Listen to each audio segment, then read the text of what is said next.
gawat darurat adalah tindakan tepat dan cepat dalam mengatasi suatu kecelakaan sebelum dikirim ke rumah sakit gitu ya.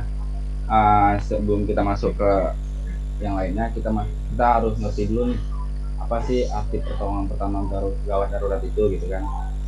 Nah, pertolongan pertama gawat darurat itu dia tindakan cepat dan tepat dalam mengatasi suatu kecelakaan sebelum dikirim ke rumah sakit. Jadi sebelum dikirim ke rumah sakit, kita harus ngasih tindakan dulu nih sebelum si penyakit itu atau si korban terjadi hal-hal yang tidak diinginkan. Seperti itu konsep dasarnya.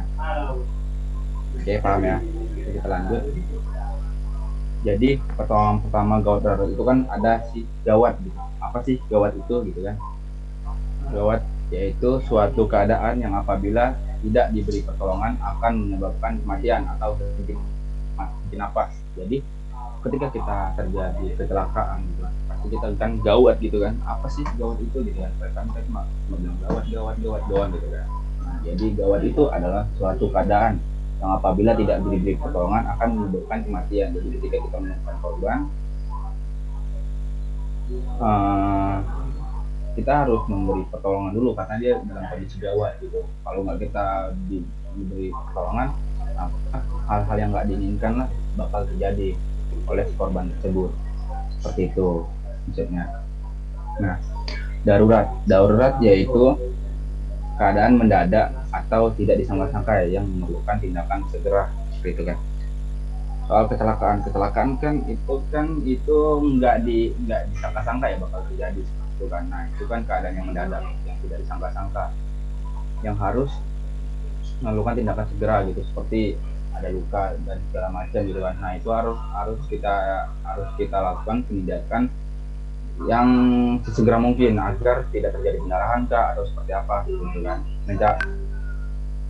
Mencakup tindakan tepat dalam mengatasi suatu kecelakaan sebelum korban dibawa ke rumah sakit. Nah, itu tadi kan pertolongan pertama gawat kan kita kan pertolongan pertama dulu nih sebelum dibawa ke rumah sakit. Ketika kita ada di lapangan atau kita ada di jalan gitu kan, terjadi kecelakaan sebelum dibawa ke rumah sakit, karena kita udah tahu dasar ilmunya kan, kita lakukan dulu nih, kita lakukan hal-hal yang bisa menghentikan pendarahan, misal seperti itu kan. Nah, kecelakaan yaitu suatu kejadian di luar kemampuan manusia disebabkan oleh kekuatan dari luar, terjadi dalam sekejap dan dapat menimbulkan kerusakan gitu. Jadi kecelakaan yang seperti yang bilang tadi kan tidak disangka-sangka gitu kan, jadi begitu saja dan dalam keadaan yang tidak diduga-duga gitu. Ketika kecelakaan terjadi, maka hal-hal apa aja nih yang harus kita lakukan? Pertama, kita harus melihat dulu nih lukanya nih, apa aja nih lukanya, ketika ada pendarahan kah atau ada patah tulang kah atau seperti apa, kita analisa dulu nih kan. Tapi kita harus dengan melakukan tindakan yang cepat gitu. Jika terjadi seperti itu, apa yang harus kita lakukan? Nah, kita pelajari dulu kan. Nah, jadi ketika terjadi kecelakaan sebelum dibawa ke rumah sakit, kita lakukan nih tindakan-tindakan awal atau langkah-langkah awal apa aja yang harus kita lakukan gitu. Misal nih kita balut lukanya untuk memberikan penghenti pendarahannya. Ketika ada patah tulang kita bidai dulu gitu kan. Takutkan kalau kita biarkan gitu aja di tengah jalan kehabisan darah, ya malah pendarahan yang banyak gitu kan, malah si korbannya tidak sadarkan diri seperti itu. Ketika ada patah tulang gitu kan, kalau kita tidak langsung membidai kan, karena kita tahu ilmunya kan, kalau kita langsung membidai, mentakutkan si tulangnya itu malah yang seperti apa, kesenggol apa seperti apa kan, malah ntar terjadi yang malah makin parah si patah tulangnya itu. Jadi maksudnya BGI itu memberi pertolongan pertama pada kecelakaan yang cepat dan tepat sebelum mendapat pertolongan lebih lanjut, seperti itu. Oke, kita tahu kan dasarnya. Kita lanjut. Tujuan PPGD. Nah, seperti yang tadi di awal, tujuan PPGD itu yang pertama mencegah pendarahan yang berbahaya gitu. Jadi ketika kita mendapatkan korban kecelakaan gitu kan, ada luka atau infeksi apa segala macam gitu, kita melihat nih di kakinya ada luka gitu, luka yang cukup serius gitu kan. Nah, dengan kita tahu ilmu yang udah kita dapat ini, kita bisa mencegah nih pendarahannya nih. kita tahu nih dari titik tempat kejadian kecelakaan sampai ke rumah sakit atau ke klinik gitu kan, itu cukup jauh gitu. Kalau kita nggak mencegah tentang pengendara itu bakal membahayakan si korban gitu kan. Nah makanya itu tujuan dari PPKD itu untuk mencegah kendaraan yang berbahaya seperti itu. Nah, yang kedua, mencegah terjadinya infeksi gitu kan. Nah ketika di lapangan kita punya alat-alat yang mumpuni, kita bisa nih mencegah terjadinya infeksi. Ketika ada luka yang terbuka gitu kan, kita bisa membersihkan terlebih dahulu dengan ilmu yang kita udah punya gitu kan. Tapi jangan soto ya kalau kita menganggap jangan, ketika kita menemukan korban, kita jangan soto, jangan kita sosok tahu gitu. Yang ditakutkan malah apa namanya itu, membuat korbannya itu menjadi lebih parah penyakitnya gitu. Nah ini kita menjadi mencegah terjadi infeksi seperti itu kan, untuk membersihkan lukanya gitu dari bakteri-bakteri seperti itu.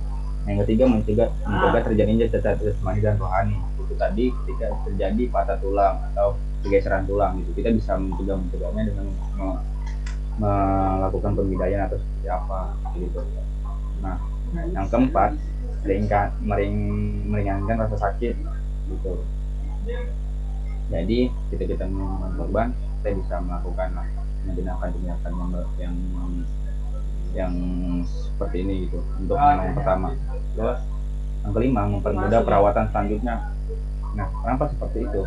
Karena kan ketika kita punya luka dan ketika kita menemukan korban atau kita sendiri terluka, kita melakukan perawatan terlebih dahulu nih gitu kan. Nah itu mempermudah perawatan selanjutnya agar tidak terlalu lama dia ditangani ketika di rumah sakit atau di klinik.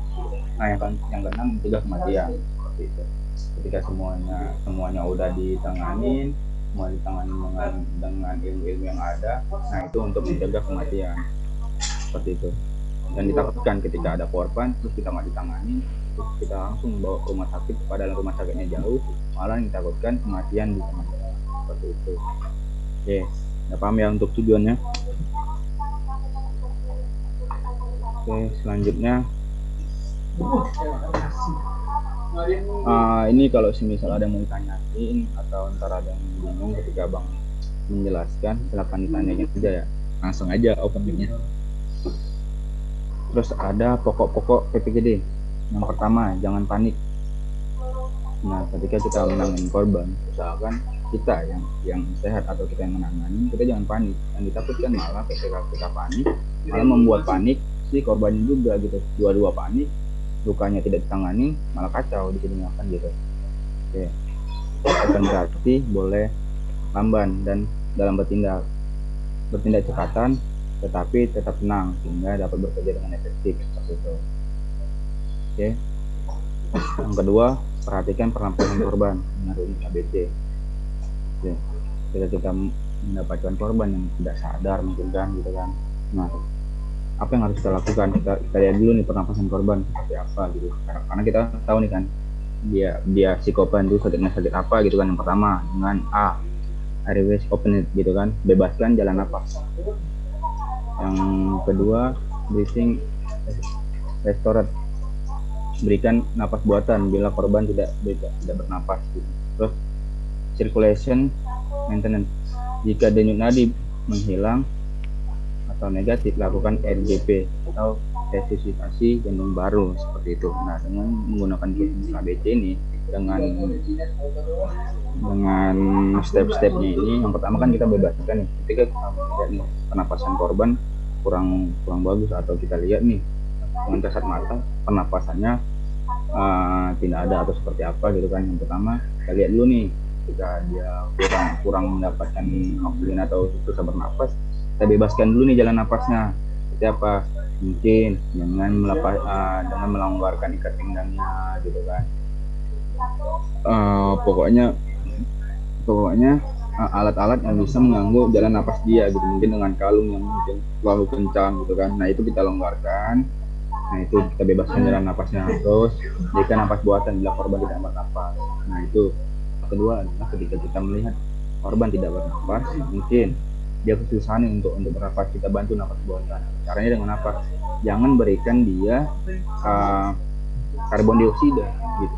Jadi caranya adalah kita menangkap oksigen dari luar dengan menggunakan mulut gitu. Kalau biasa kan kita nafas menggunakan hidung terus keluarkan mulut kan. Nah ini ambil dengan menggunakan mulut, keluarkan menggunakan mulut juga gitu.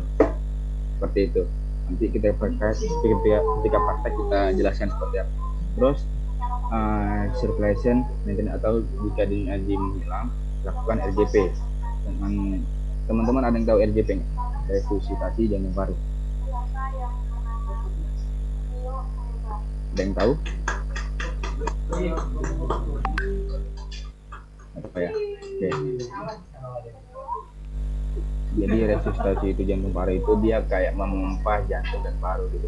Cara mungkin di teman-teman yang melihat sinetron atau seperti apa gitu kan, dia dengan memompa bagian dadanya gitu, bagian di jantung dan parunya seperti itu untuk men-trigger si jantungnya berdenyut lagi gitu, seperti itu. Nah terus yang ketiga, hentikan pendarahan. Nah ketika kita menemukan korban yang terluka parah atau terluka sedikit, kita bisa menghentikan pendarahannya gitu dengan cara mungkin kalau kita nggak punya alat mungkin kita bisa menggunakan kain seperti apa gitu, menutup lukanya agar tidak terjadi pendarahan yang cukup serius seperti itu. Oke, yang keempat, lakukan pertolongan dengan cepat sesuai dengan kemampuan. Nah ini yang abang bilang tadi, lakukan pertolongan dengan cepat sesuai dengan kemampuan. Ketika kamu punya kemampuanmu tapi tidak bisa tidak sesuai dengan tanda-tanda penyakit si korban gitu kan.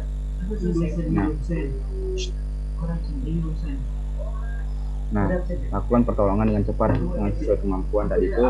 Jadi jika kita punya menemukan korban, kita jangan soto gitu. Padahal kita nggak tahu cara penanganannya gitu kan. Kadang kita nggak tahu cara penanganannya.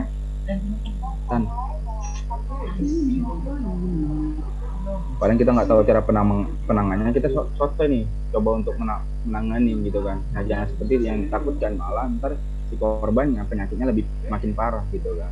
Nah jadi kan lakukan pertolongan dengan cepat dan sesuai dengan kemampuan. Jadi kemampuan apa yang kita miliki untuk menangani si korban, ya udah itu yang kita lakukan gitu. Jangan sampai kita nggak tahu apa-apa tentang menolong si korban, tapi kita udah soto untuk menanganinya seperti itu. Nanti alhasil malah si korbannya malah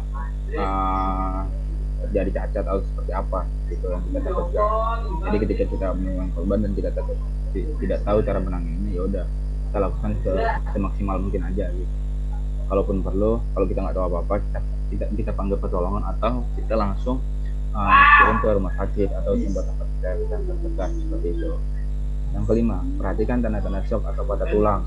Tidak terdapat tanda-tanda patah tulang, korban dilentangkan dengan kepala lebih rendah dari bagian tubuh lainnya. Perhatikan tanda shock atau patah tulang gitu kan. Jadi ketika kita lihat nih korban ada patah tulang gitu kan, nah kita baringkan, kita telentangkan agar si tulangnya itu bisa atau si korbannya itu bisa rileks dulu gitu kan. Nah korbannya itu bisa rileks dulu gitu kan. Rick. Korban ditelentangkan dengan kepala lebih rendah dari bagian tubuh lainnya gitu. Jadi usahakan ketika kita menemukan korban dengan tanda-tanda patah tulang, kita buat rileks dulu korbannya, terus kita tangani nih, mungkin ada patah tulang, kita bisa melakukan pemindaian dan segala macam seperti itu. Segera bawa ke rumah sakit. Nah setelah kita melakukan tahap-tahap yang di atas nih, mungkin kita melakukan tahap-tahap yang udah kita sesuai dengan ilmu kemampuan kita, dan yang terakhir kita bawa ke rumah sakit agar lebih ditangani lebih serius gitu kan. Mungkin alat-alat yang kita punya belum lengkap dan alat-alat yang kita punya belum bisa membuat si korban ini menjadi lebih tertangani. Nah langkah-langkah awal kita sudah lakukan, nah ini kita bawa ke rumah sakit agar korban bisa lebih dirawat dengan serius seperti itu. Oke, nah itu pokok-pokok PPGD. Oke, kita lanjut ya. Lanjut. Yang harus dilakukan dalam menghadapi kecelakaan. Nah, seperti yang tadi gitu, seperti yang sebelumnya, ketika kita terjadi kecelakaan atau kita menemukan kecelakaan atau kita bertemu dengan di jalan gitu kan, kita di jalan ada terjadi kecelakaan, kita ingin menolongnya gitu, yang misalkan kita jangan panik terlebih dahulu gitu, kita tetap santai agar langkah-langkah selanjutnya yang bakal kita lakukan itu kita bisa melakukannya gitu. Ketika kita sudah panik, kita nyentak jadi kacau, pikiran kita kacau, kita bingung ngapain gitu kan. Makanya itu yang pertama yang harus kita lakukan adalah jangan panik gitu. Jangan panik. Oke, yang kedua perhatikan tempat sekitar kecelakaan. Kita lihat nih, ketika kita menghadapi kecelakaan, kita ingin menolong korban gitu kan, di jalan gitu kan. Kita lihat dulu nih tempat terjadinya kecelakaan, apakah di jalan kah, apakah sudah di tempat yang aman kah gitu kan. Ketika di tengah jalan kita lihat itu tidak memungkinkan untuk kita melakukan pertolongan gitu kan. Nah, kita singkirkan dulu korbannya ke pinggir agar korbannya itu merasa nyaman dan kita bisa melakukan tindakan yang selanjutnya seperti itu.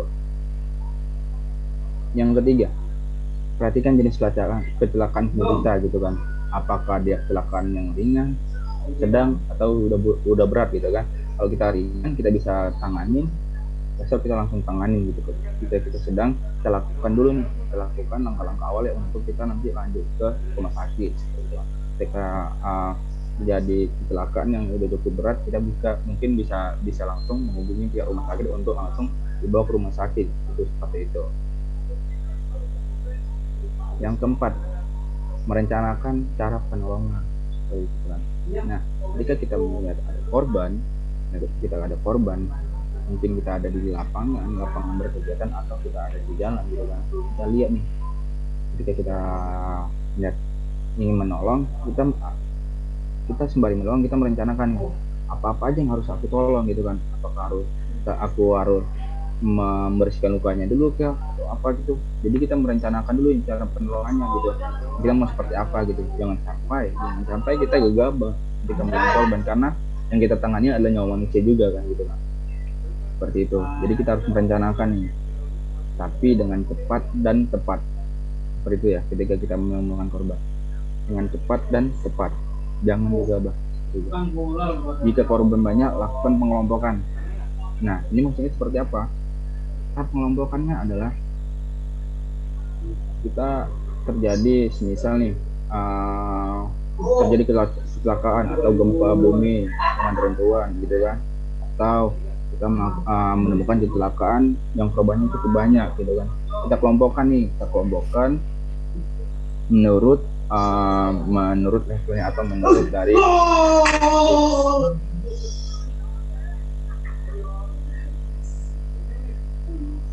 jadi kita kelompokkan.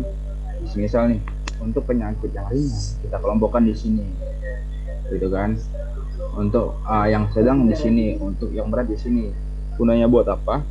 Agar tim medis atau tim dari kesehatan dapat melakukan tindakan, jadi tahu mana dulu yang harus dilakukan gitu. Mungkin tim medis akan menolong dulu nih untuk yang kecelakaan yang korbannya dengan kondisi yang udah cukup parah gitu kan. Nah, itu dia bakal menolong terlebih dahulu dengan sedang. Kalau kita mungkin bisa dibantu dengan relawan di sekitarnya seperti itu.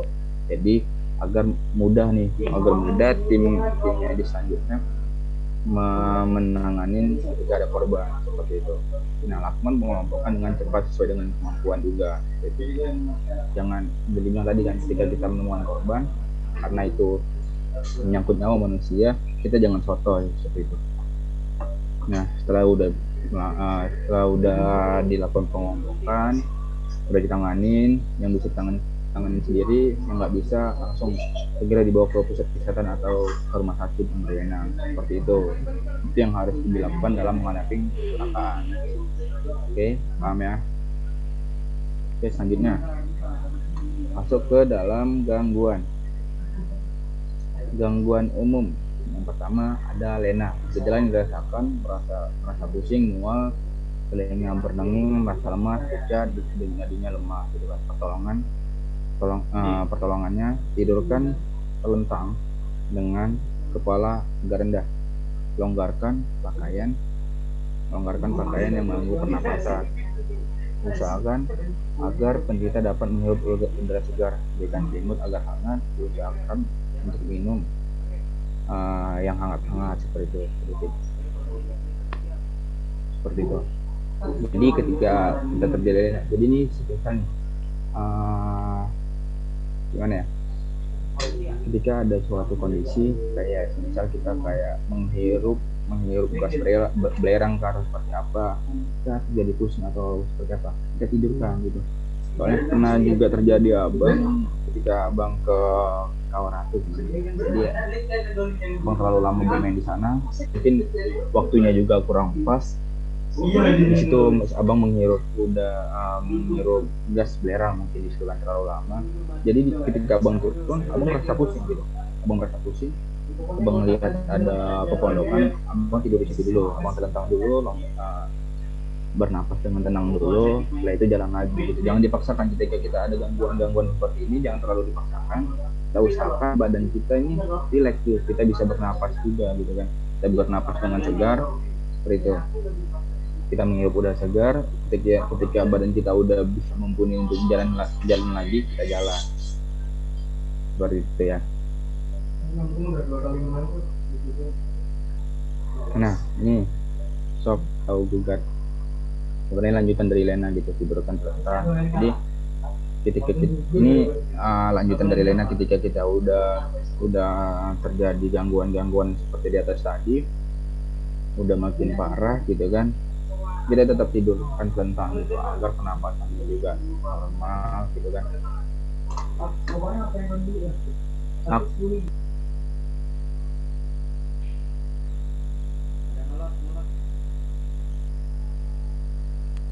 Oke, ini lanjutan dari lena ya.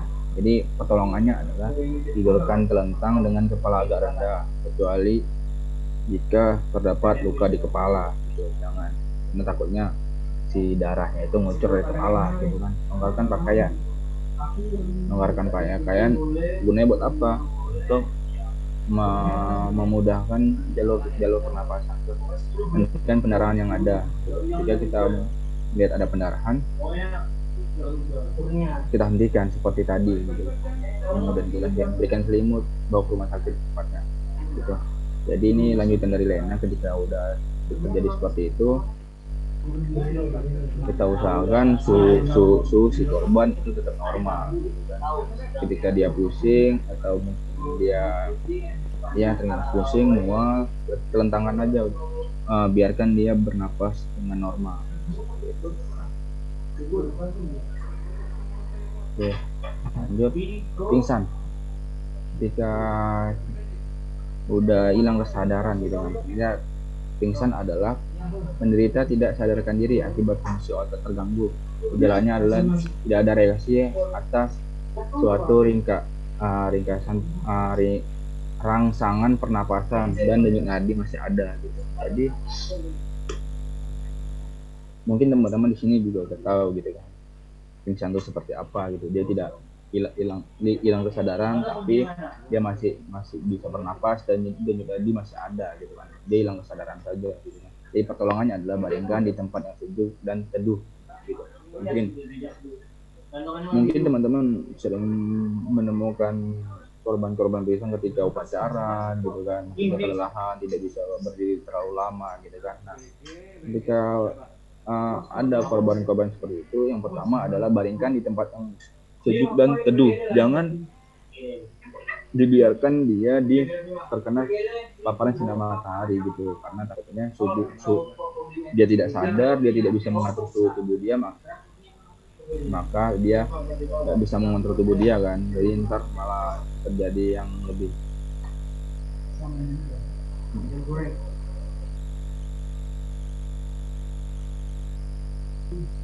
Oke, terus jika mukanya merah, kepala ditinggikan gitu, tapi Jika pucat, baringkan tanpa bantal, seperti itu. Jadi ketika mukanya memerah, kepalanya ditinggikan, gitu dengan bantal. Oke. Tapi jika dia pucat, baringkan tanpa bantal, gitu ya. Kepala dimiringkan, isi mulut dikeluarkan, mana tahu dia ada mengunyah sesuatu gitu kan, gunanya buat apa, agar mempermudah jalan nafas dia, seperti itu. Longgarkan pakaian gitu, mungkin dia terlalu sesek gitu kan, terlalu sesek karena bajunya yang terlalu ketat atau seperti apa gitu. Terus berikan selimut, bawa ke rumah sakit dengan secepatnya. Tanganin aja kalau korban pingsan itu dengan sesuatu yang normal lah gitu kan, yang bisa menyadarkan dia gitu. Oke, lanjut. Mati suri, kelanjutan dari pingsan gitu. Ini keadaan darurat antara pingsan dan mati gitu kan. Itu tengah-tengah nih kalau mati suri kan. Ini kan denyut nadinya sudah mulai lemah gitu kan, dia tidak sadar gitu kan. Nah ini harus jalan satu-satunya adalah kita harus bawa dia langsung ke rumah sakit gitu. Baringkan tertentang gitu, longgarkan pakaian, hilangkan semua barang yang mengganggu pernapasan gitu kan. Nah, bawa ke rumah sakit dengan cepatnya. Kalau udah dalam kondisi ini, kita harus buru kita udah melakukan tindakan sesuai yang udah kita pelajari atau sesuai ilmu yang udah kita punya gitu kan. Dan itu tidak membantu juga, kondisinya makin drop, kita langsung buru-buru bawa ke rumah sakit seperti itu kalau mati suri. Oke, lanjut. Penyakit gangguan biasanya diderita oleh orang-orang yang takut ketinggian. Makin tinggi tempat, makin berkurangnya oksigen, hal ini akan berpengaruh terhadap tubuh seseorang gitu. Terkadang orang takut akan ketinggian, ketika dia ada di ketinggian dia mudah pusing dan mudah hilang sadar gitu kan. Nah, ini cara penjagaannya adalah istirahat yang cukup sebelum melakukan pendakian gitu. Jadi terkadang kita ketika melakukan pendakian itu perlu bersabar gitu. Kita begadang gitu kan, dibawa anggap remeh aja gitu. Ketika melakukan pendakian nggak remeh, kita begadang segala macam, alhasil tubuh kita kurang istirahat dan drop ketika melakukan pendakian seperti itu. Karena ketika kita melakukan pendakian kan itu kan semakin tinggi daerah tersebut, semakin berkurang kan kadar oksigennya, dan kita tidak bisa mengontrolnya, maka balik lagi ke tubuh kita gitu. Tubuh kita tidak bisa mengontrolnya, dan kita bisa di situ malah terjadi yang nggak diinginkan, mungkin kelelahan, pingsan dan segala macam itu. Ruangannya baringkan dengan tempat yang lebih rendah dari anggota tubuhnya. Baringkan kepala lebih rendah dari anggota tubuhnya. Berikan pernapasan buatan jika perlu gitu.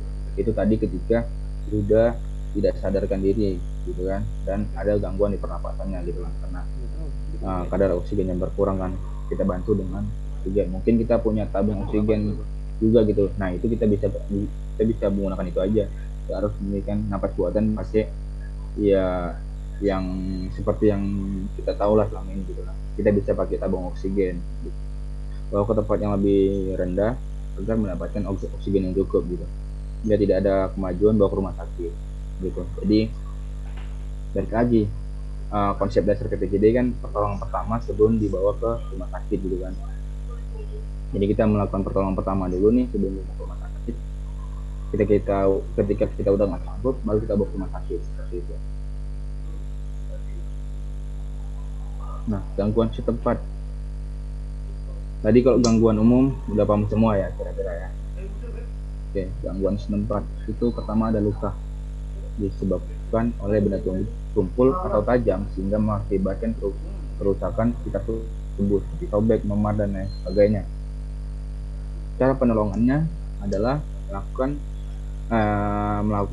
menghentikan pendarahannya gitu. Ketika kita melihat ada pendarahan, ada luka gitu kan, berdarah, kita hentikan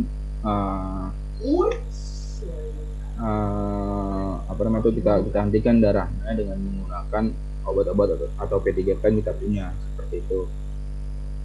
Oke, menjaga infeksi, kita bersihkan lukanya agar tidak terjadi infeksi karena akibat kuman-kuman yang ada gitu.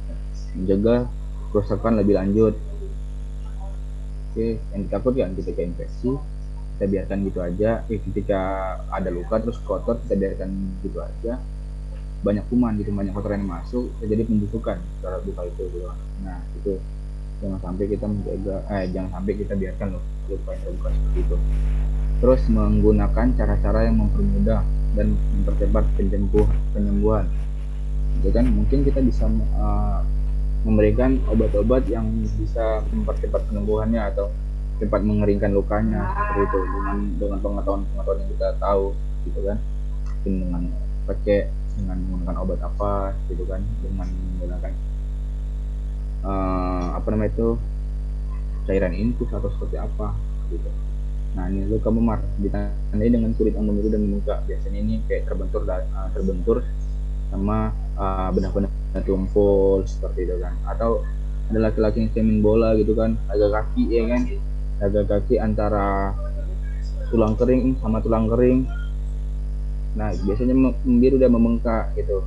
Nah cara pertolongannya adalah kompres dengan es atau dengan air dingin gitu, agar darahnya itu agar lukanya itu atau luka memarnya itu lebih dingin gitu kan. Terus berikan salep seperti Lasonil gitu-gitu, berikan salep untuk mencegah atau mengurangi luka memar gitu. Terus ada luka bakar, terjadi kerusakan disebabkan panas yang lebih 60 derajat gitu kan. Luka-luka bakar, cara penolongannya jauhkan dari sumber panas dari tubuh gitu, oleskan obat kayak salep seperti itulah.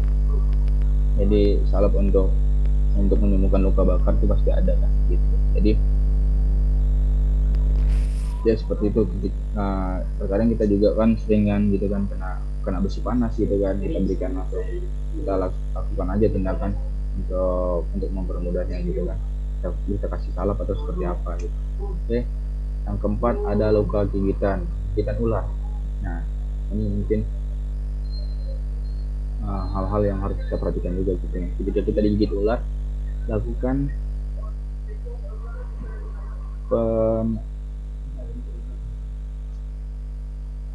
jadi kita lihat dulu nih luka gigitan ular ini, kita lihat dekat nggak dari jantung gitu kan. Yang ditakutkan dekat dari jantung, gigitan ular itu bisa malah mempercepat mengalirnya si bisa ular itu ke jantung gitu kan. Jadi takutnya kita kayak jantung itu gagal berdetak gitu kan, gangguan terhadap jantung, terus darahnya dikeluarkan gitu. Kita lihat iya, darahnya dikeluarkan, terus hisap luka bekas gigitan. Tidak disarankan jika mulut si penolong sedang dalam keadaan terluka, semisal sedang sariawan, itu jangan.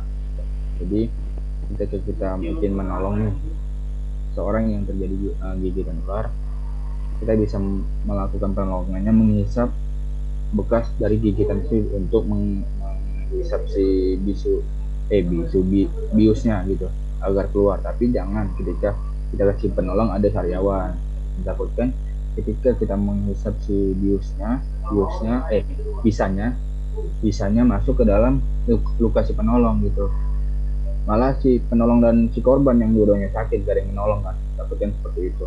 Terus menutup luka dengan kasa steril, terus bila bawa ke rumah sakit. Ketika kita sudah seperti itu, kita mungkin bisa kita ikat agar mengurangi si bisanya ini mengalir gitu kan, menghambat si bisanya untuk mengalir gitu kan.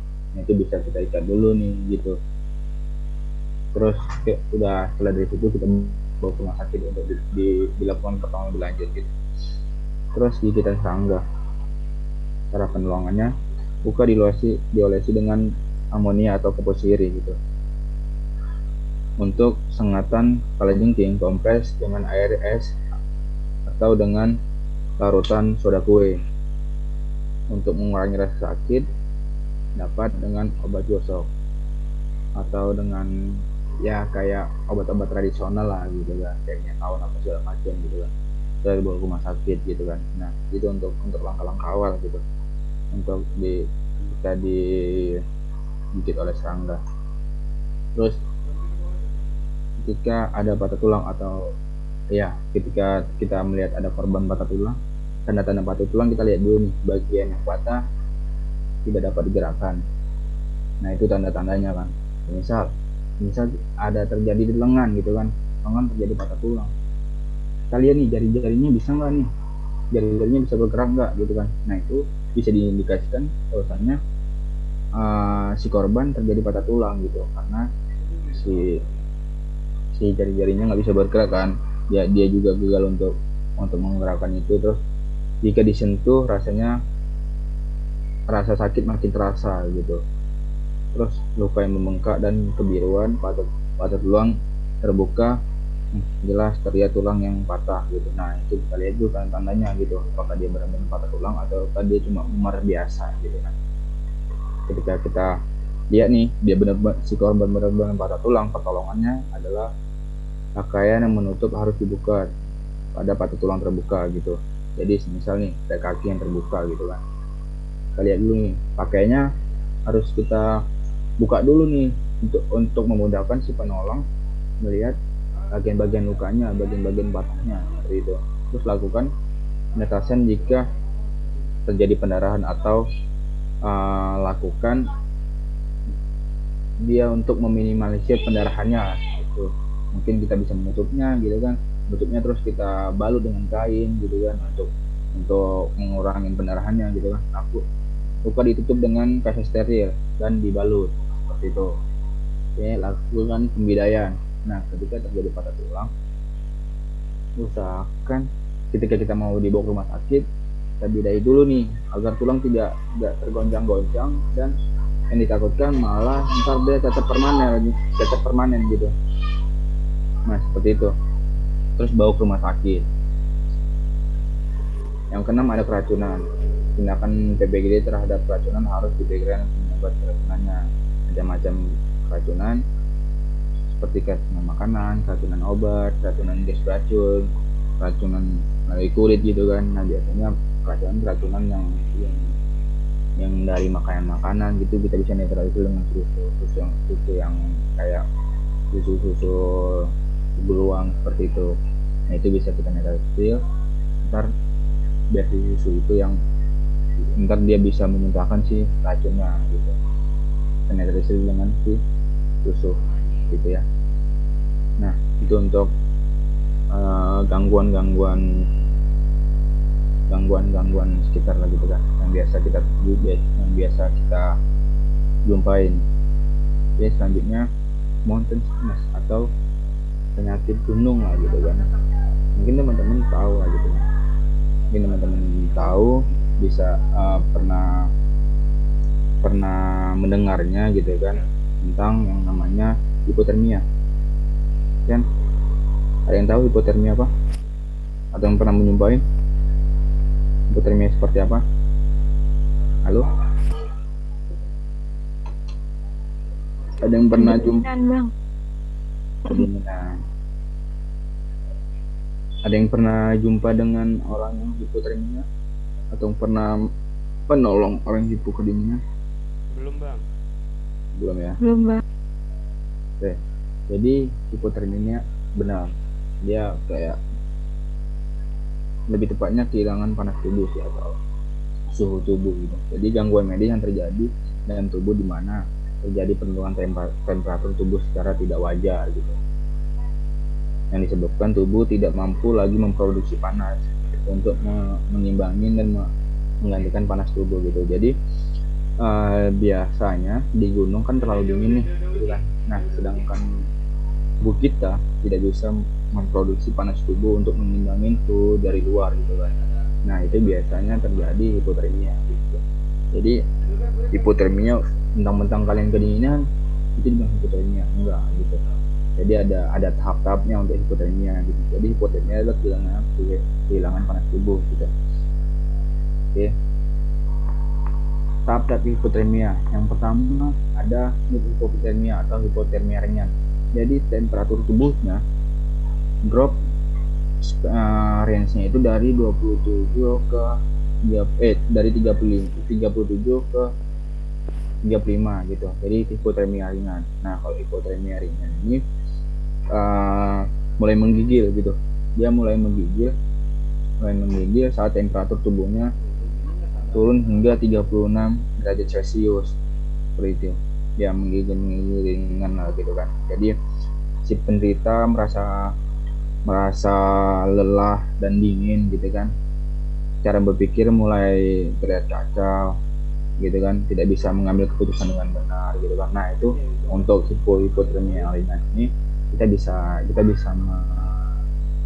bisa mengatasinya dengan menggunakan jaket gitu kan, dia ditaruh di tempat yang hangat gitu aja gitu.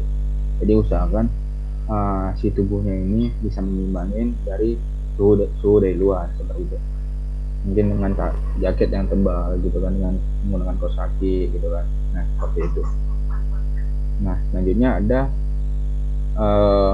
moderate hipotermia atau hipotermia sedang. Temperatur tubuhnya turun dari 35 sampai ke 32 derajat Celcius gitu. Jadi untuk hipotermia sedang ini si penderita ditandai dengan wajah yang udah pucat gitu kan, tubuh yang udah mulai pucat gitu, otot-otot menjadi kaku dan sulit. Otot-otot menjadi kaku, terus jari tangan dan kaki udah mulai mati rasa gitu ya, karena udah mulai ngawur untuk mengontrol tubuhnya gitu kan. Menggigil hebat gitu kan, jadi antara gigi atas dan gigi bawah saling beraduan gitu, biasa seperti itu. Terus penderita sudah tidak mampu berpikir dan untuk mengingat sesuatu karena dia fokus untuk mengontrol tubuhnya kan, karena kedinginan gitu. Terus bicaranya gagap gitu kan. Nah terus selanjutnya ada hipotermia berat atau severe hipotermia gitu kan. Jadi temperatur tubuhnya turun dari 32 sampai ke 28 derajat Celcius seperti itu. Jadi si penderita udah mulai hilang kesadarannya gitu kan, perilakunya tidak rasional, terus ya sudah ngawur lah gitu kan, kulitnya udah terlihat membiru gitu kan, pupil matanya kita bisa melihat dari pupil matanya udah terbuka lebar gitu kan, nafas dan nadi udah mulai melemah gitu. Nah ini kita bisa langsung mengambil tindakan-tindakan yang serius seperti itu. Nah selanjutnya ada tahap terakhir adalah kematian. Jadi temperatur tubuhnya turun dari 28 sampai ke 25 gitu. Jadi sebelum sampai di sini kita kan sudah bisa melihat nih untuk tahapan-tahapannya gitu kan. Ketika kita udah mulai merasa kedinginan, kita harus bisa langsung mengontrol tubuh kita agar bisa memberikan pembakaran dan bisa beradaptasi dengan suhu dari luar seperti itu. Jangan langsung ketika kita merasa keringan kita mager-mageran gitu kan, dan bodo amat dengan kondisi seperti ini. Nah itu yang bisa membuat diri kalian atau diri kita menjadi tahap tampaknya itu semakin berat seperti itu.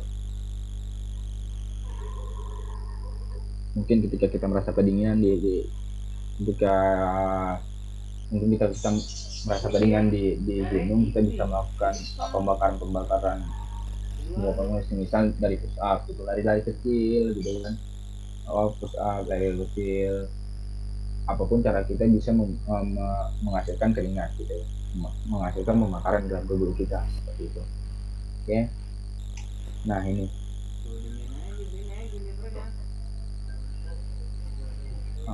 oke. Ini bentar ya.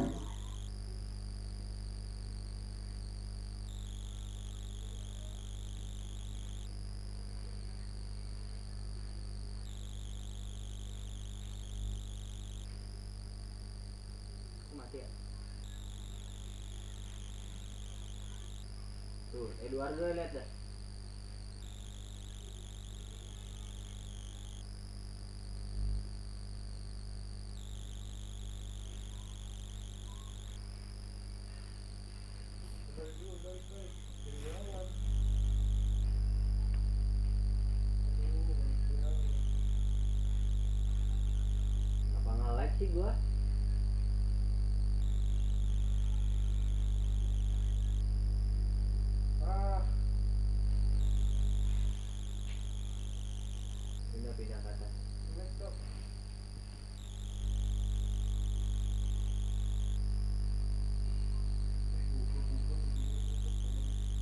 Oke, kita lanjut. Jika Anda melihat tanda-tanda hipertermia gitu kan. Yang pertama, jangan biarkan si penderita tidur gitu. Maksudnya tidur nih bukan baring-baringan gitu aja gitu. Maksudnya itu dia kayak tertidur pulas dengan seperti itu gitu. Upayakan si penderita itu masih sadar gitu dan bisa diajak ngobrol agar apa? Agar dia bisa mengontrol diri dia gitu. Ketika dia udah tidur, dia sudah mulai kelelahan, yang ditakutkan tingkat hipotermia dia atau tingkat penyakit dia semakin berat gitu. Tubuh dia sudah tidak bisa dia kontrol lagi gitu. Nah, usahakan bagaimana caranya kalian atau kita sebagai si penolong bisa berinteraksi terus menerus sampai kondisi dia membaik gitu. Jangan biarkan dia tertidur atau hilang kesadarannya gitu. Yang kedua, berikan dia minuman hangat dan manis kepada si penderita. Jadi berikan dia minuman yang hangat agar membantu tubuh dia menghasilkan panas atau suhu yang bisa membantu dia menghangatkan tubuh lah, seperti itu intinya. Yang ketiga, kalau si penderita ini bajunya basah, ganti gitu, buru-buru diganti dengan pakaian yang kering seperti itu. Mungkin ada nih kan si siapa gitu kan yang dia menggigil hebat gitu karena bajunya basah, karena dia melakukan pendakian ketika saat hujan gitu kan, dia cuek dengan keadaan. Ketika dia berhenti, dia mendirikan Elektro. camp gitu kan, dia malah menggigil gitu kan. Nah itu buru-buru diganti tuh karena suhu di gunung biasanya kan dingin kan gitu kan, sampai berapa derajat, 13 derajat, 15 derajat. Nah itu usahakan pakaian kita tetap kering ketika kita sudah beristirahat gitu. Jangan biarkan kita mau istirahat pakaian kita basah, tubuh kita nggak bisa ngontrol lagi, kita malah ntar hipotermia seperti itu. Usahakan untuk mencari tempat yang aman dari hembusan angin seperti itu. Jadi ketika kita berada di kondisi yang seperti itu, kita cari nih tempat-tempat yang aman dari hembusan angin seperti itu. Uh, Mungkin di balik mana gitu kan, bisa dilindungi oleh pohon-pohonan gitu kan, di semak-semak gitu kan, dari nggak langsung terpapar dari hembusan angin gitu, untuk mengurangi kedinginan tadi itu. Yang kelima, jangan baringkan si penderita ke tanah gitu. Jangan ketika kita menemukan korban yang seperti itu, si korban jangan langsung menyentuh tanah gitu, karena tanah itu biasanya kan dingin banget gitu kan. Si penderita udah merasa kedinginan, dia ditaruh di tanah, dia dingin banget gitu. Jadi usahakan dialasin pakai matras kayak atau apa gitu, tempat-tempat yang kering gitu. Jadi jangan langsung di tanah gitu. Jadi kita mempermudah atau menolong si korban juga benar gitu. Terus ketika kita udah membangun tenda gitu kan, gitu, tenda, pakaian sudah diganti, selanjutnya letakkan botol air minum yang hangat gitu. Dia sudah dimasukkan ke dalam sleeping bag kan gitu biasanya kan. Nah, letakkan botol air minum yang hangat dimasukkan ke dalam sleeping bagnya gitu, untuk membantu suhu di dalam sleeping bagnya itu hangat juga gitu. Seperti itu.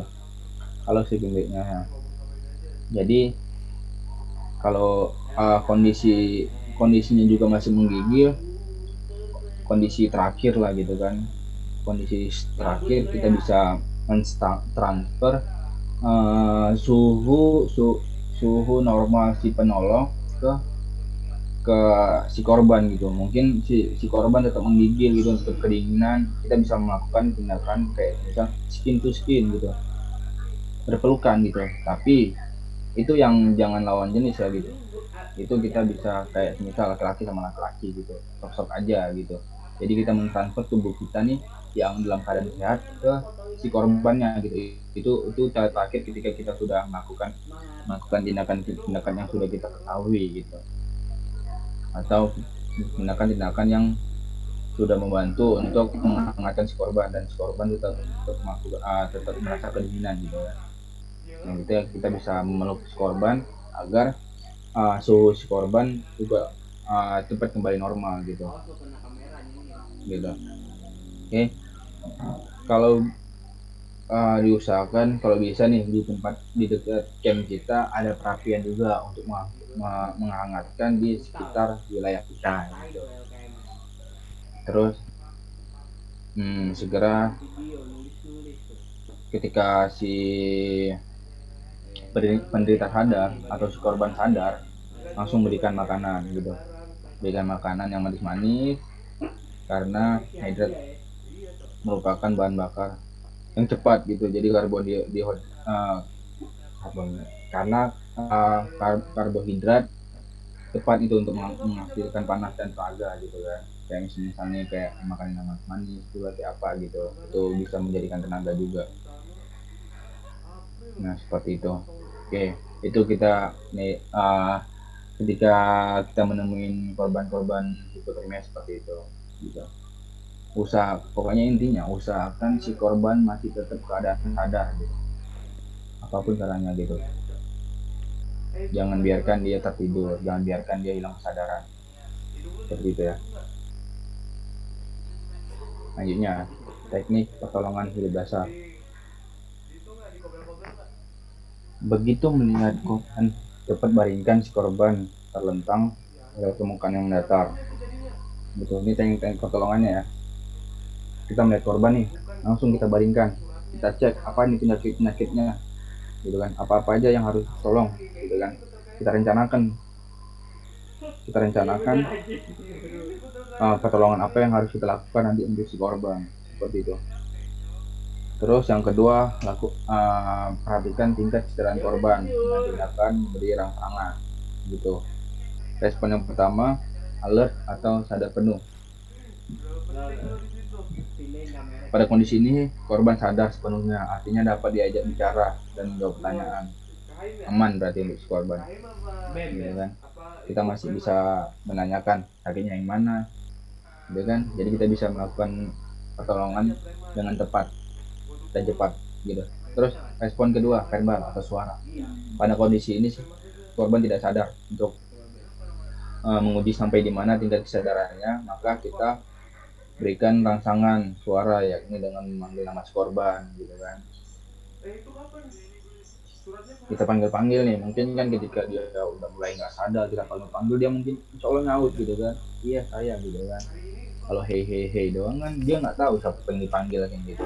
Nah itu kita mau menggunakan verbal atau suara. Terus respon ketiga atau painful atau nyeri gitu kan.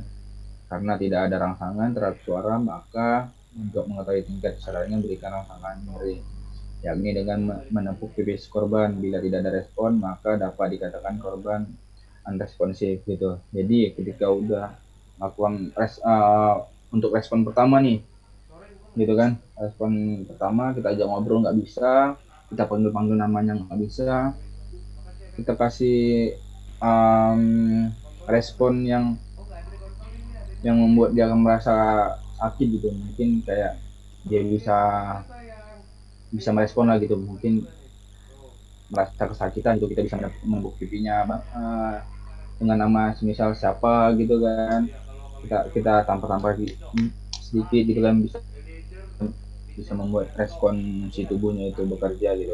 Nah kalau nggak bisa juga masuk respon keempat atau unresponsive, tidak ada respon, artinya pada saat itu si korban tidak sadarkan diri, maka segera ambil tindakan lebih lanjut, seperti itu. Mungkin bisa langsung dibawa ke rumah sakit atau seperti apa gitu, segera panggil bantuan, itu ketiga. Oke, next, teknik membuka jalan napas. Nih, ketika kita melihat korban itu gagal untuk bernafas gitu kan, karena mungkin ada yang tersangkut di mulutnya gitu kan. Yang pertama adalah duduk di sebelah kanan korban dengan menekuk lutut dan lutut menyentuh lantai, kayak semisal kita setengah jongkok lah dibilangnya gitu kan, dia lutut nyentuh lantai. Nah jadi kita ada di sebelah kanan si korban. Oke, buka jalan napas dengan cara tangan kiri kita memegang dahi, agak didorong ke arah belakang sehingga kepala korban menengah, dan tangan kanan memegang dagu agak ditarik ke atas gitu kan. Jadi usahakan membawa muka korban dengan tampak bagian dalam mulut korban. Jadi kita maksudnya ini, kita misal si korban tidak sadar gitu kan, karena nggak bisa diajak ngobrol untuk membuka mulutnya gitu kan, kita bisa menggunakan teknik ini untuk membuka si mulut korban dengan cara yang kita tekan ke bawah gini kan, si rahangnya kita buka rahangnya, terus bersihkan jalan napas. Mungkin ada kotoran-kotoran yang mengganggu jalan napas dia, kita bisa membuka gitu. Bila ada benda yang menyumbat jalan napasnya di mulut korban, misalnya ada muntahan, kayak usahakan dibersihkan sehingga tidak ada lagi sumbatan. Misalnya di bagian dalam mulut dia yang biasanya untuk bernapas ada kotoran-kotoran atau sisa-sisa makanan gitu kan, atau benda-benda lain yang mengganggu si jalan napas dia gitu. Kita bisa membersihkannya dengan cara kita mengoreknya. Lah, gitu. gua ada kamera 2 masa coy. Oke, dengan cara mengoreknya. Ketika kalian menjadi tim penolong, ini doang. Usahakan kalian jangan jijik gitu, karena yang kita hadapin adalah korban. Kita nggak tahu nih korban itu kondisinya seperti apa. Mungkin dia mempunyai luka yang berat, luka yang terbuka gitu kan. Seperti ini kita harus mengorek bagian mulutnya. Nah itu ketika kita menjadi relawan, kita menjadi penolong, usahakan yang kita pikir adalah gimana caranya si korban ini tetap selamat. Tuh, karena yang kita tangani adalah nyawa seseorang. Hari ini puasa karena puasa. Seperti itu. Jadi untuk membersihkan jalan napas dia, kita bisa mengoreknya gitu. Mengoreknya sampai dia tersedar. Dan doa gitu. Rosario. Dia benar-benar bisa tersadar dan Rosario tuh. Untuk napas dia bisa kembali normal, seperti itu. Itu teknik-teknik untuk membuka jalan napas. Iya, tasbih cuy. Oke. Kayak doa gitu sama kayak lu, kayaknya tasbih cuma Rosario namanya. Selanjutnya ada teknik LDR, lihat, dengar, dan rasakan. Oke, teknik ini kita bisa melihat apakah si korban dalam kondisi masih bernapas dan denyutnya masih normal atau tidak, seperti itu. Sambil membuka jalan napas dia kan, tadi kan kita udah membuka jalan napas dia, kita cek apakah si korban masih bernapas dengan baik apa tidak gitu. Nah yang pertama lihat sambil membuka jalan napas dia tadi kan, terus lihat atau perhatikan gerak dada si korban. Bila ada gerakan yang turun berarti si korban masih bernapas gitu kan. Terus dengar, yang kedua dengar napas korban dengan mendengarkan telinga kita ke mulut atau hidung si korban gitu. Jadi kondisinya seperti ini. Tangan kanan kita bisa memegang si denyut nadi si korban gitu. Yang pertama kan kita lihat dulu nih denyut nadinya normal atau enggak sih gitu kan. Kita lihat nih seperti ini gitu kan. Nah selanjutnya ketika kita udah megang seperti ini, kita dekatkan nih telinga kita ke mulut si korban kan. Korban dalam keadaan terlentang gitu kan, lurus gitu kan. Kita lihat untuk telinga kita dekatkan dengan mulut dan si hidung korban. Kita dengarkan apakah si korban masih bernapas atau tidak gitu kan. Nah yang terakhir rasakan apakah ada hembusan nafas si korban di pipi kita saat mendengarkan suara si nafas gitu kan. Kita lihat. Nah kalau si korban nggak ada nafas atau si korban susah untuk bernapas, kita udah lihat dari bentuk fisiknya dia nggak ada nafas itu kan di bagian dada dia gitu kan. Kita dengarkan nafas korban juga kok kecil banget gitu kan. Ini kita bingung ini nafas apa bukan kan gitu kan biasanya kan. Kita rasakan juga masih kurang meyakinkan kita bisa melakukan yang namanya RJP. Jadi sebelum kita melakukan RJP kita lihat dulu nih, RJR kan tadi resusitasi jantung baru gitu kan. Kita bisa memompa tuh jantung dia untuk membantu si jantung bekerja kembali gitu, berdenyut kembali gitu, seperti itu. Oke, untuk teknik-tekniknya nanti kita bisa lakukan di ketika kita praktek seperti itu ya. Oke, selanjutnya itu untuk teknik-teknik masalah pernapasan. Ini untuk teman-teman mau diingat ya atau dicatat nantinya gitu. Nanti ketika kita praktek silahkan ditanyain, kita kulas habis di situ. Oke. Selanjutnya ketika kita melihat ada luka patah, ada patah tulang gitu kan, terus ada luka-luka yang harusnya kita melakukan pemindaian gitu.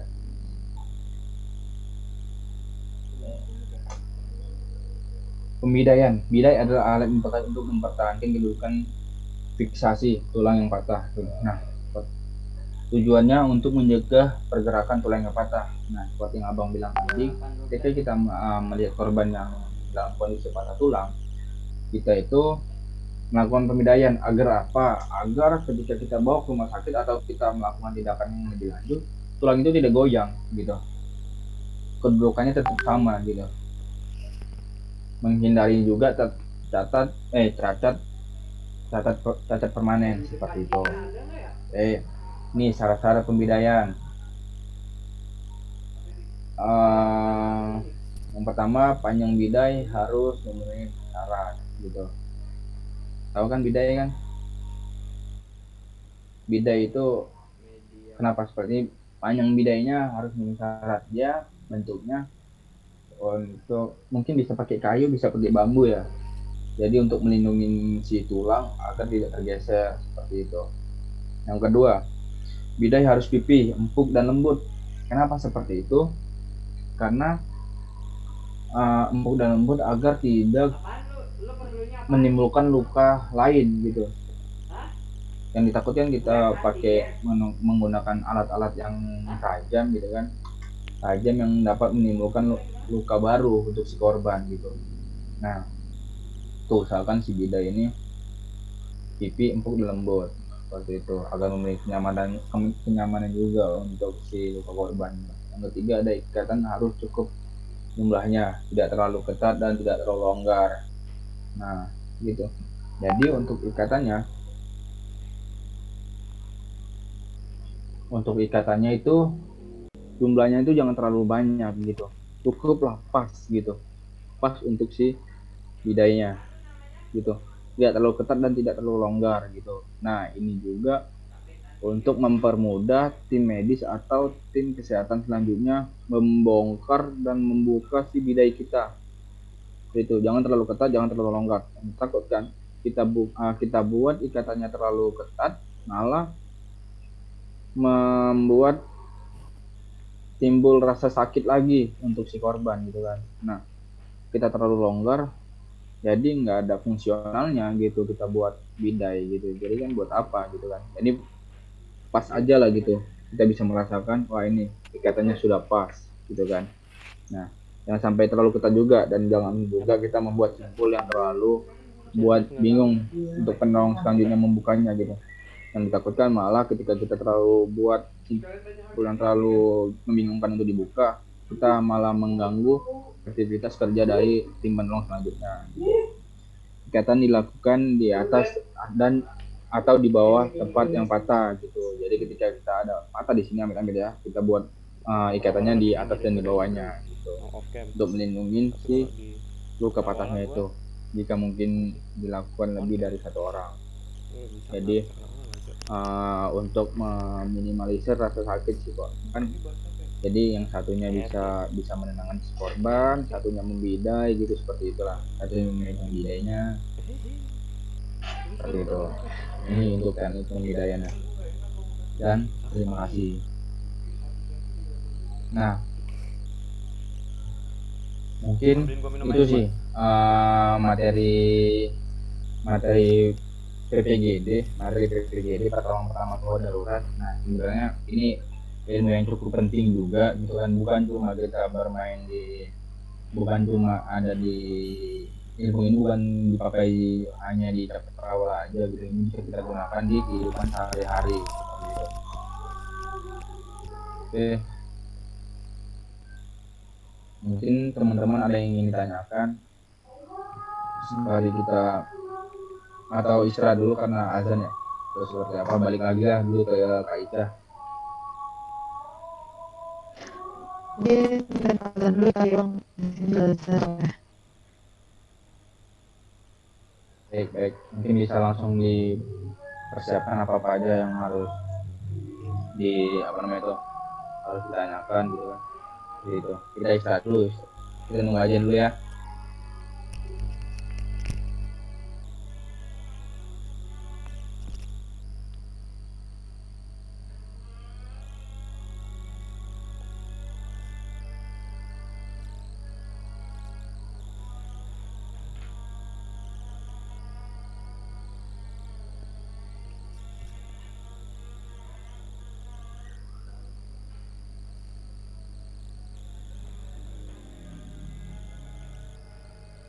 Ada no. Jadi 20.000. Ah, ya. Ajan jadi pada bubar. Yoi. 3 hari.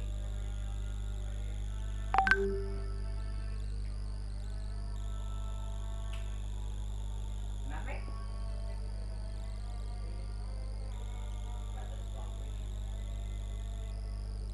Gimana?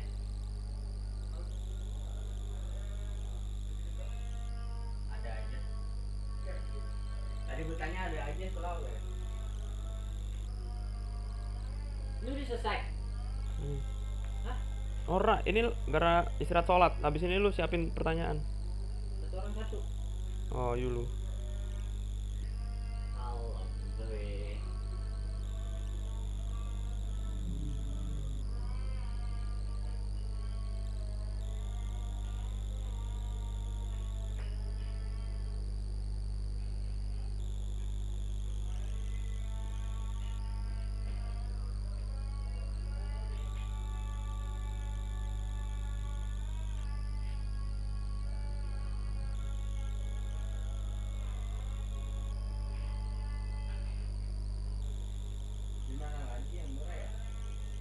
Beli apa, Cok?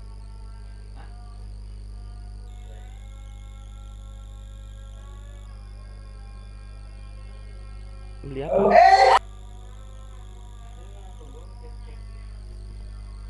Tadi mau beli apa? Ini di Jano. Wah, lalu ngobrol sama Jano.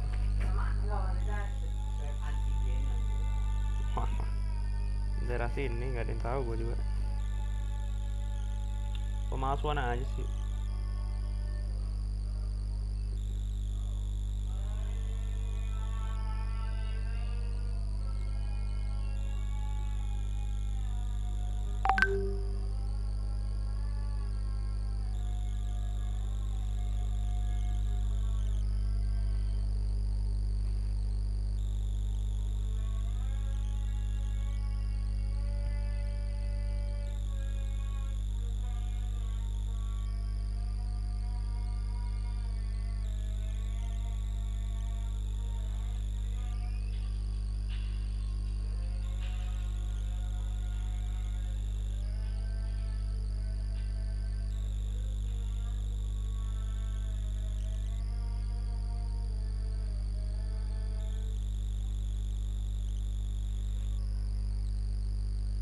Kolom.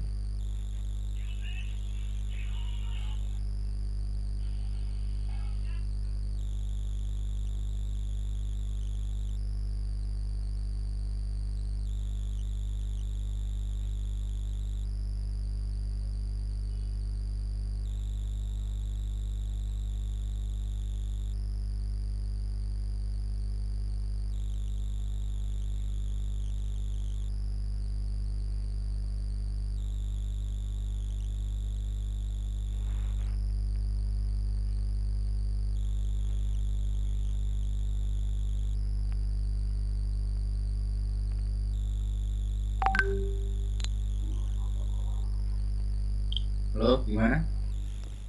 Apa yang mau ditanyain?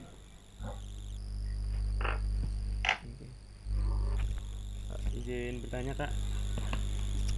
Ya. Oh iya, nggak usah kenalan ya.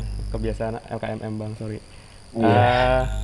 Apa tuh? Kan pas pertolongan pertama itu kan jalur pernapasan harus dibebaskan lah, dibantu untuk biar bisa mengalir udaranya. Iya. Ah, Terus? kalau orang operasi itu kan biasanya lidahnya tuh dikeluarkan bang, biar nggak menghalangi juga. Apa kira-kira untuk kita juga kalau melakukan pertolongan pertama itu juga begitu?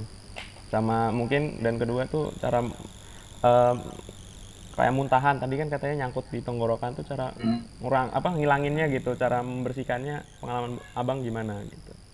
Sama yang Oke. ketiga deh sekali lagi bang.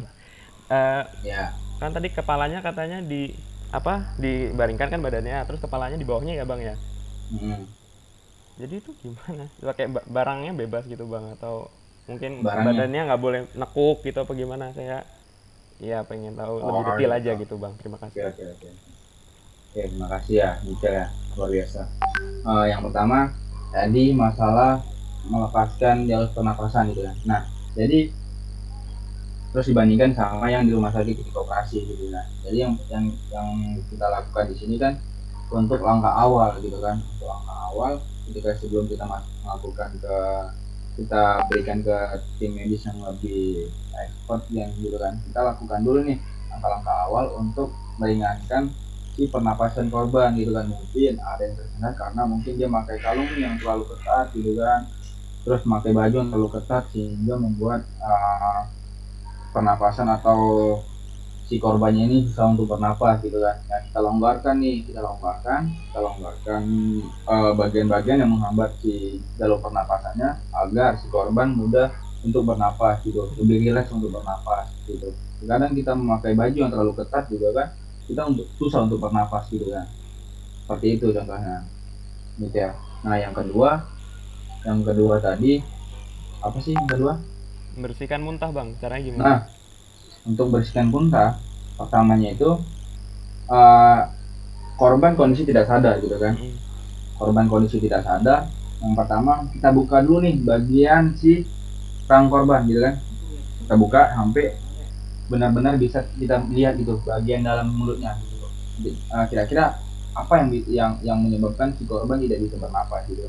Mungkin ada bekas-bekas muntahan, mungkin dia menelan sesuatu gitu kan, mungkin bekas-bekas ingalan dia, terus dia terjadi kecelakaan gitu kan, yang nggak sempat dikeluarkan. Nah itu kita mudahkan gitu, dengan cara kita memasukkan jari kita ke dalam mulutnya gitu, kita korek tuh. Nah kalau abang sendiri belum belum pernah mendapatkan korban yang seperti itu. Nah kemarin ada materi dari Bang Dika kan, ada nggak? Yang SAR ya bang? Iya Sa. Nah Bang Dika pernah mendapatkan korban yang seperti itu. Jadi tetangganya dia kayak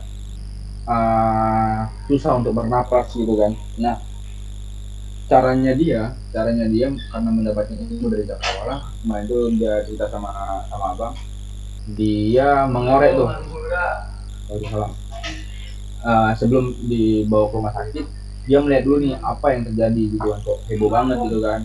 Nah jadi dia caranya seperti itu, dia bukakan mulutnya, dia korek nih, ternyata masih ada kayak kayak bekas apa ya, dahak, tau nggak dahak sih, Iya bang, yang kayak ludah tapi lebih lekat gitu lebih ya, kuning kental, gitu. ya betul. Nah itu kan bisa, itu dia kembali dikorek gitu kan, sampai dia kemarin itu sampai si korbannya itu batuk, dia batuk dan sadar gitu. Nah seperti itu, jadi dia sampai ngorok gitu loh, sampai sampai dia ngorok nggak bisa, susah untuk bernapas, dia korek tuh pakai tangan, dia keluarkan, dan alhamdulillah si korbannya itu bisa sadar gitu. Nah terkadang hal-hal yang seperti itu kita terlalu cepat ngambil tindakan ke rumah sakit, sedangkan kita bisa menanganinya gitu kan, seperti itu. Nah yang ketiga tadi masalah apa lagi? Cara baringin orang bang, boleh nggak ketekuk gitu contohnya? Oh gitu. Nah jadi seperti ini, jadi kita menemukan korban, yang awal kita menemukan korban, kenapa kita harus baringin, karena kita nggak tahu nih si korban lukanya atau sakitnya di bagian mana gitu kan.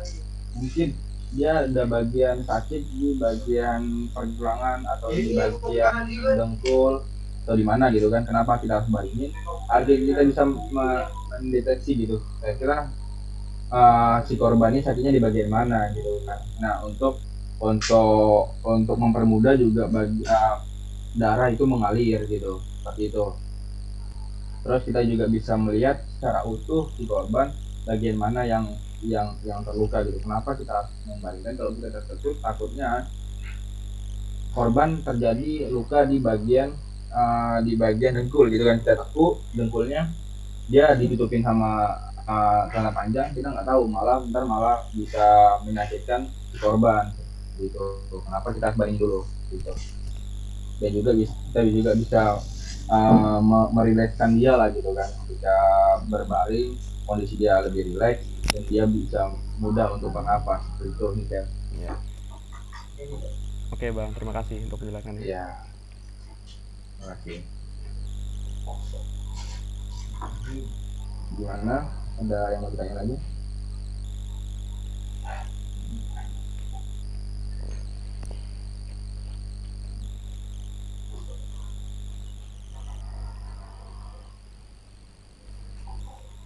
Paling mau nanya cara bikin bidai bang, tapi nanti pas orlap aja. Nah, untuk cara bikin bidai, yang pertama begini aja, ketika kita sebelum praktek kita siapkan apa yang namanya alat bidainya gitu kan.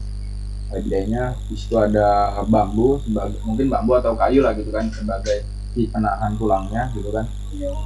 Gitu kan, itu kita bisa buat beberapa pasang lah gitu kan, satu pasang buat di lengan gitu kan, satu pasang buat si lengan full dari tangan kan, dari ujung dari telapak tangan sampai ke sini nih, bagian sini kan gitu kan, lengan tuh itu kita panjangnya segitu, mungkin satu lagi atau dua lagi buat si kaki gitu, seperti itu ukurannya, seperti itulah gitu. Pokoknya kita buat sepasang terus satu lagi sama kain mitela namanya gitu.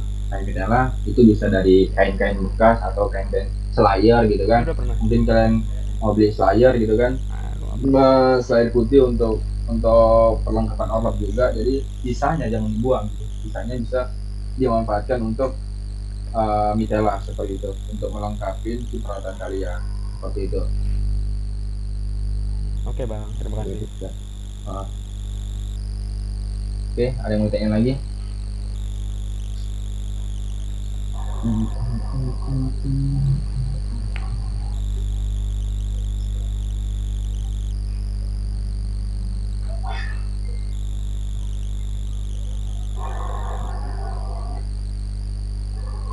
Ada yang mau ditanya lagi nggak seputar PPGD mungkin? Jadi sebenarnya PPGD ini untuk SAR kemarin itu lanjutan dari PPGD. Jadi PPGD itu kan untuk masalah kesehatannya gitu kan. Ketika kita menemukan korban, kita semua harus seperti apa.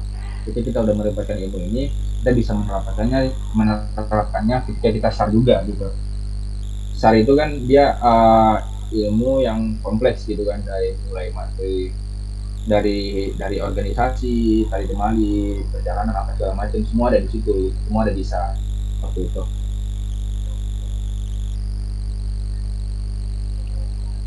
Ada yang mau tanya lagi?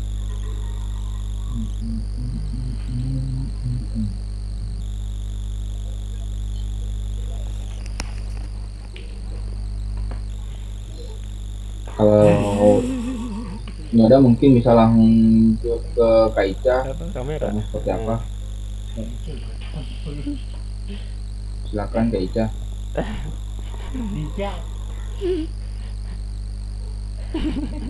Buset.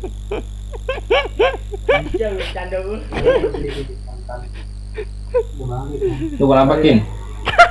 Lu kenapa Ken? Makasih. Nice bang. Lagi serumah bang. Oh, lagi serumah. Pantes yang kita ketawa mulu. Lah gue posannya makan doang kan, gue pengen ngurus, bukan pengen dapat pahala 70. Iya. Masuk ke sarang gua. Masuk. Oh, terus nge-lag kan, nge-lag tuh. Nge-lag.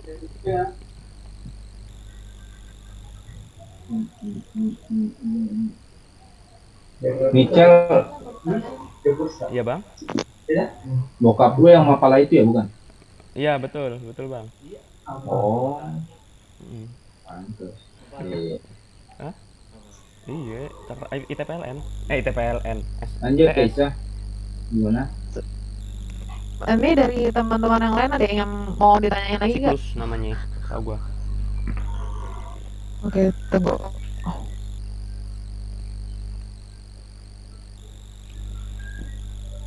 Oke, Maaf, dia nanya kalau kurang ajar nih. ada, ini kan materi terakhir nanti tinggal prakteknya aja nih. Hmm. Insya Allah hari Minggu kalian kan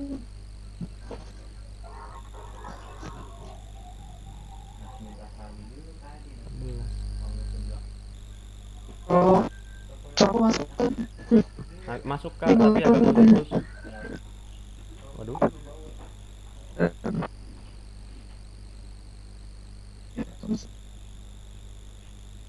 Coba diketik aja kak, putus-putus.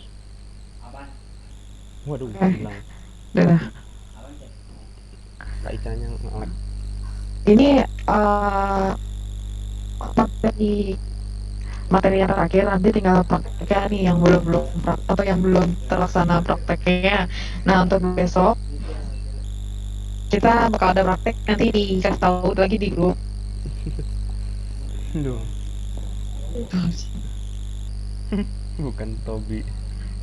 Oke kak, berarti prakteknya tinggal besok ya? Iya tinggal besok nanti dikasih tahu lagi di grup dan kasih tahu. Tapi kalian pada bisa kan? Udah pada di Jakarta kan? Saya sama Sodikin bisa kak. Udah kak. Udah Bang Guntur.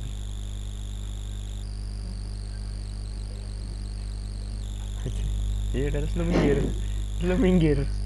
Nah, Ya tadi udah nggak ada lagi yang mau tanyain.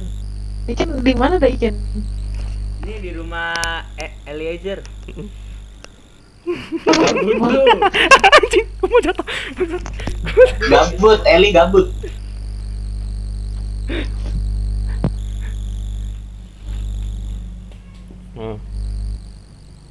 Rumahnya Dikin kak, banyak kaligrafi Abang kak. paham. Iya dong, kalau rumah gua banyaknya sih. Jadi untuk teman-teman yang sekiranya masih ada kurang materi-materinya, ntar dari teman-teman yang lain bisa sharing aja gitu, atau mungkin dari kalian bisa mau minta materi sama kita juga nggak apa-apa gitu, soalnya gitu tidak ada penerimanya gitu, karena juga kondisinya seperti ini kan, susah juga kita untuk menyerap materinya gitu. Mungkin dari materi itu bisa ditanyakan gitu kan, mungkin ada yang bingung di luar forum ini bisa ditanyakan gitu, kita punya grup atau bisa PC gitu kan, itu bisa langsung ditanyain aja gitu. Karena nggak menutup kemungkinan juga semua bisa diserap gitu kan, kalian bisa menanyakan aja secara langsung gitu atau personal chat gitu. Memudahkan kalian di lapangan juga nantinya seperti itu. Oke, ada yang mau tanya lagi? Atau ada yang mau ditambahin lagi? Udah sih, cuma nggak ada nambahin apa-apa.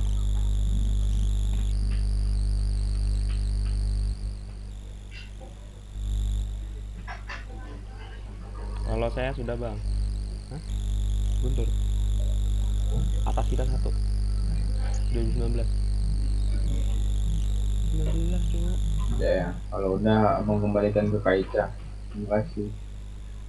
Iya bang, tutup dulu dari materi untuk materi pertolongan pertama gawat darurat. Mungkin cukup sampai di situ. Kalau misal ada pertanyaan mungkin bisa dari luar forum ini gitu kan. Dan ntar kita bisa maksimalin di prakteknya seperti apa gitu kan. Yang penting dipersiapkan aja alat-alatnya seperti dari bidang, mitela dan lain sebagainya gitu. Dan di sini kita bisa membuat juga praktek untuk membuat si tandu seperti itu. Oke. Ini itu aja yang bisa Bang sampaikan. Terima kasih untuk semuanya. Semangat ada sampai akhir. Assalamualaikum warahmatullahi wabarakatuh. Waalaikumsalam Waalaikumsalam warahmatullahi warahmatullahi wabarakatuh. wabarakatuh, Bang. Oh ya nih, untuk absen jangan lupa ya ada di room chat. Kemana Ini dia? nggak apa-apa, udah ikhlasin. Bisa dimakan ya? Absen jangan lupa. Nanti info akan dia udah tahu lagi di grup. Terus kalau emang ada yang mau ditanya, bisa langsung tanyain aja di grup ya. Untuk alat gimana? Terus teman kalian tuh gimana? Oke. Oke, Kak. Kayak gue. Ini kalian masih LKMM? Lagi itu isoma. Yang iso doang sih.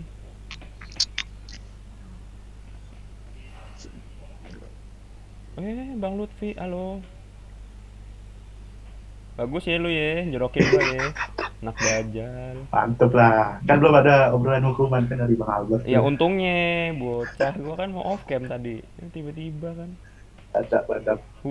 buah dengan Besok nama tadi bisa depan kan? gitu.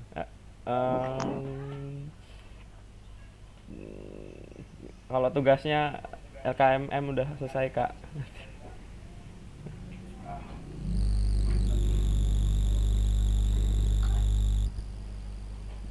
Nanti dibantu sama Bang GM. Waduh. Enak kali ya, ada joki. Aduh, nge-lag banget. Ini nge-lag. Bang Tobi, ada nggak absen? Kak, nanti dari materi-materi, kenapa? Izin keluar mau. Iya, iya. Maaf ya kak, keluar duluan. Mana lo, Vin? Buru-buru. Oh iya, nggak apa-apa. Mau pergi. Ngomong kemana? Izin dulu, bilang apa? Udah izin ya kak, saya mau izin keluar ya kak. Kenapa? Alasan? Bohong nih Pina nih. Anas, beneran. Jangan Pina bohong. Jangan nanya.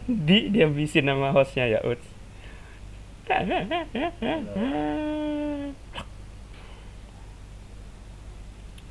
Di stop nama hostnya.